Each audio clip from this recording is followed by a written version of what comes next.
और जंग के लिए तैयार रूस और यूक्रेन। नाटो महासचिव ने अमेरिकी उपराष्ट्रपति कमला हैरिस से की मुलाकात। यूएन महासचिव ने युद्ध को लेकर क्या कहा और कहां। टीवी शो में जमकर चले लात घूसे।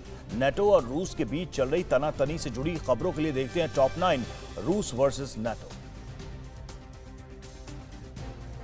यूक्रेन रूस दोनों जंग के मुहाने पर हैं। रूस के 1,90,000 सैनिकों की तैनाती के अमेरिकी दावे के बीच पूर्वी यूक्रेन में सीज फायर उल्लंघन के मामले बढ़ते जा रहे हैं। ईस्टर्न यूक्रेन में शुक्रवार को लगातार दूसरे दिन भी गोलीबारी हुई। कल करीब 600 धमाके दर्ज किए गए। सीज फायर का उल्लंघन यूक्रेनी सेना और रूस समर्थक विद्रोहियों दोनों तरफ से हुआ, जिससे हालात काफी बिगड़ने के आसार बन गए हैं।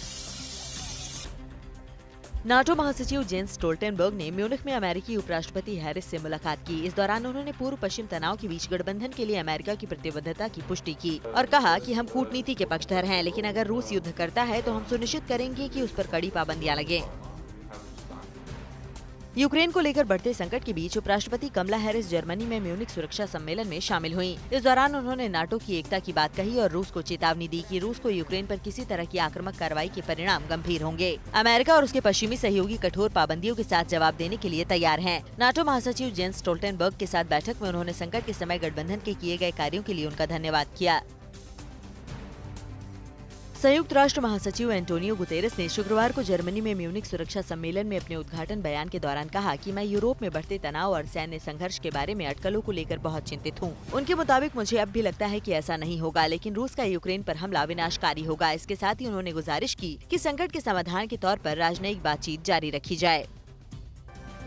यूक्रेन की सुरक्षा परिषद के सचिव डैनिलो ने कहा कि यूक्रेन के पास डोनबास पर हमला करने का कोई आदेश नहीं है। इससे पहले रूस ने दावा किया था कि यूक्रेन की सेना ने अलगाववादियों के कब्जे वाले डोनबास पर हमला किया है, जिसके बाद लगने लगा था कि रूस कभी भी यूक्रेन पर हमला कर सकता है। रूस के विदेश मंत्री सर्गेई लावरोव ने शुक्रवार को अपने ग्रीक समकक्ष निकोस डेडियान्स से मुलाकात के बाद ज्वाइंट प्रेस कॉन्फ्रेंस के दौरान कहा, ये पहली बार नहीं जब कीव शासन ने अपने दायित्वों का उल्लंघन किया है। वो लगातार डोनबास में युद्ध विराम के समझौते को तोड़ने की कोशिश कर रहा है। इससे उनकी चिंता बढ़ गई है। यूक्रेन के पूर्वी औद्योगिक क्षेत्र डोनबास में लगभग 8 साल से संघर्ष जारी है। 3 दिनों से लुहांस्क और डोनेत्स्क इलाकों में हालात तनावपूर्ण बने हुए हैं।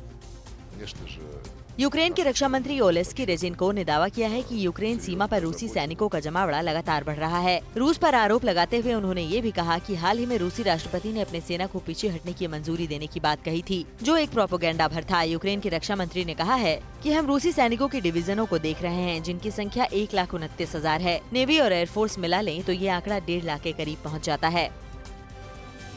रूस के राष्ट्रपति व्लादिमीर पुतिन ने शरणार्थियों को लेकर निर्देश जारी किए हैं। उन्होंने अपने आपातकालीन स्थितियों के कार्यवाहक मंत्री को शरणार्थियों के लिए घर तैयार करने और उन्हें गर्म भोजन और उनकी मेडिकल देखभाल सुनिश्चित करने के लिए तुरंत रोस्तोव क्षेत्र में उड़ान भरने का निर्देश दिया है, जिससे लोगों को होने वाली परेशानियों से बचाया जा सके।